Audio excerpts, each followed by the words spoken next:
picked from my dad. Love for children, that warmth, that reception, that affection, wanting life to be better for somebody else. I picked that from my dad. So people tend to gravitate towards me and okay, how are you? How are you doing? And all that. And for someone who is depressed and somebody who's just moody, losing up and is happy. Hey, okay, let's talk about you. And that's it. That's something about my dad. Growing up in Lagos State's infamous Mushin slums, Kunle found beauty and solace in a dangerous and impoverished slum. Let's say maybe around 8, 10, thereabouts. I think around that period of time that I could pick things in the environment and I could bring them together and create something lovely.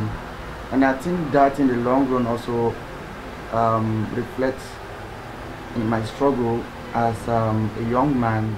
Pablo Picasso said that art washes away the dust of everyday life. What that translates into is that there's enough materials around you to create anything you want to do.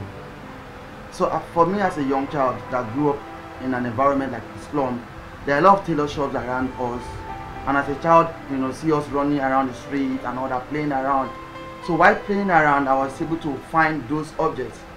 And while I found those objects, I was able to bring them together and use papers, use glue, draw with pencil, cut them with scissors, and start pasting them bit by bit by bit by bit until they become a very beautiful picture. And I think that resonates with my life's mission, my life purpose, that I'm born to reach out, picking one life at a time and bringing meaning to their lives. It's an inspiring story. It's, I have to tell you, it's this one is not for camera. It's an inspiring story. I'm telling you, one can just listen to this story and want to weep for joy. It's a beautiful story. Now, Don, what is this? What is this? After spending many years as a primary school teacher, the U.S. government's Young African Leaders Initiative, YALI, selected Kunle for a 6-week course in America, a moment that would change his life.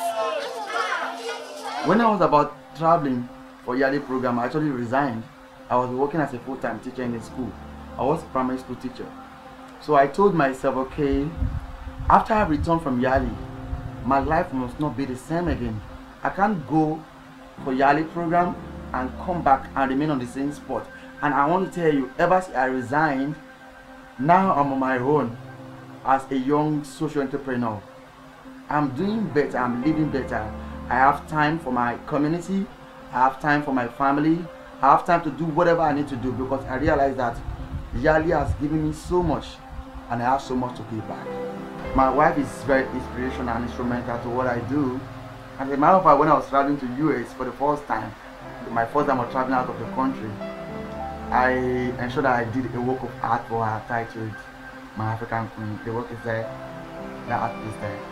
Wow, that's very beautiful. Yeah, I see the gaze, the elegance, wow, the fabrics and everything. Just like, anytime she think about me, she can relate with the work I did for her. Through YALI program, I've been able to do a lot of, make a lot of progress and success here in Nigeria. And I remember when I was in the US, I was able to make contact with an international organization called ICEA, who are interested in having program for the internally displaced persons here in Nigeria. And through that, I was able to start working with them here in Nigeria, facilitating art therapy for refugees and children, women and young people who are displaced by Boko Haram. And going forward, over 10,000 children and young adults and women have benefited from that Healing Through Art program, thanks to YALI. You realize that I told you I work with children who are survivors of Boko Haram. You can imagine I go to an environment that is not really safe, as it were, that is dangerous, reaching out to children who are marginalized, children who are victims of Boko Haram insurgency, and trying to see how I can bring out something positive, something beautiful with their lives. Growing up in an environment like Mushin, like a slum, and I never imagined that one day I will be able to go to university, because I don't see myself going to university because of my challenges and the environment I grew up. But the fact is that art has been able to help me to navigate and make progress in life. Art has helped me to be able to break barriers and become established in what I do. Art has been able to help me to discover my essence of existence and be able to touch life and change destinies. It is a quiet but scorching hot day in Wasa's camp for internally displaced persons, with many families still silenced by the trauma resulting from Boko Haram's menacing rampage in northeast Nigeria. Kunle and his Healing Through Art team arrive.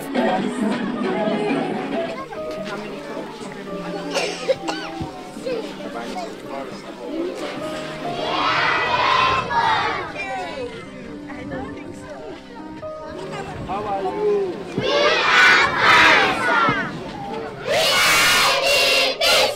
You make us spread. Kunle. Oh, we have one nation. We are never alone. Thank you, children. Clap for yourself.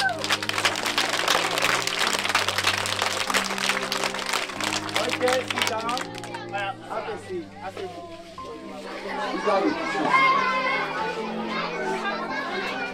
I'm good at doing so. Yeah, so take this. Take this one. Okay, it's for you. So that be like this. That is good. Encouraging them to express themselves, he teaches them how to apply the instruments of art. Here, David. Right?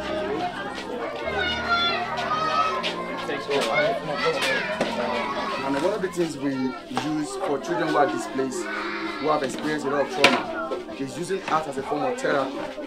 Using art as a form of therapy for them to help them overcome the challenges they've been through. Children express that which their words cannot communicate. From Borno's Gwoza community, 13-year-old Zakaria paints his memory. A home, a helicopter, a soldier, a militant, and an armored carrier, all painted on a sea of red blood. Having gone from one extreme and then you're now coming with this kind of positive energy, the vibrancy. Talk to us about what you've seen in terms of the response of these young children. Okay, so for some of them, they were able to draw maybe their relatives that were killed by Boko Haram. Some of them were able to draw their houses set on fire.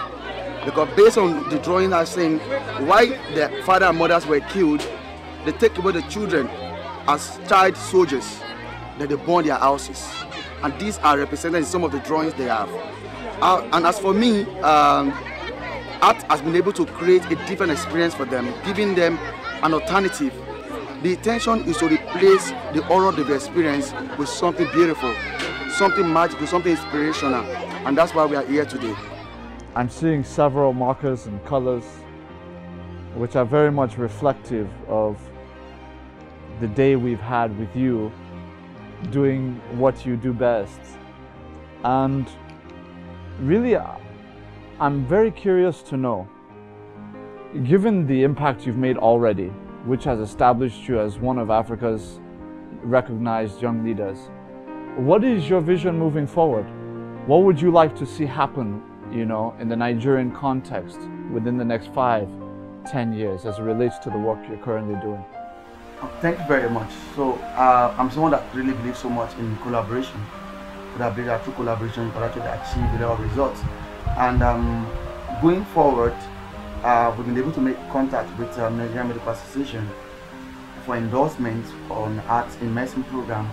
This will allow us room to have forum and conferences where we can actually start talking about art in medicine, art in healthcare, art in hospital.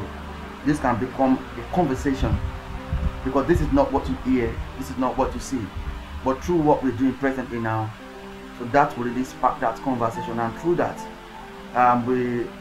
policy can come into place where medical students could take art courses as maybe elective, as it were, so that can really help them to have a blend of arts and medicine with what they do, and also even art students will also take some courses in medical field. And going forward, you realize that out of school, this knowledge, these skills can be useful.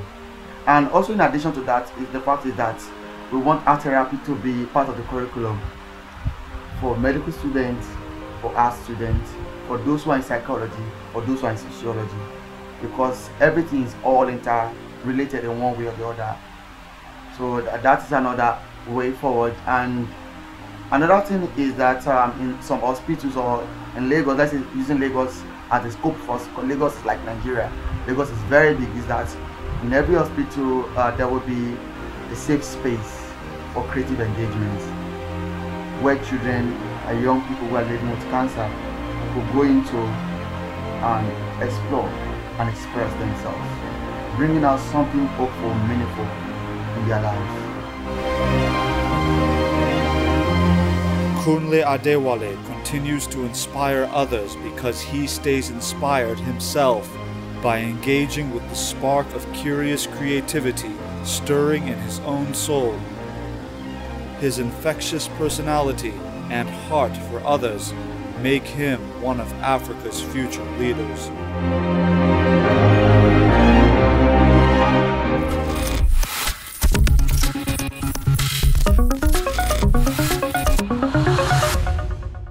The reaction of so many young children to Kunle Adewale is something that will stay with me for a long time.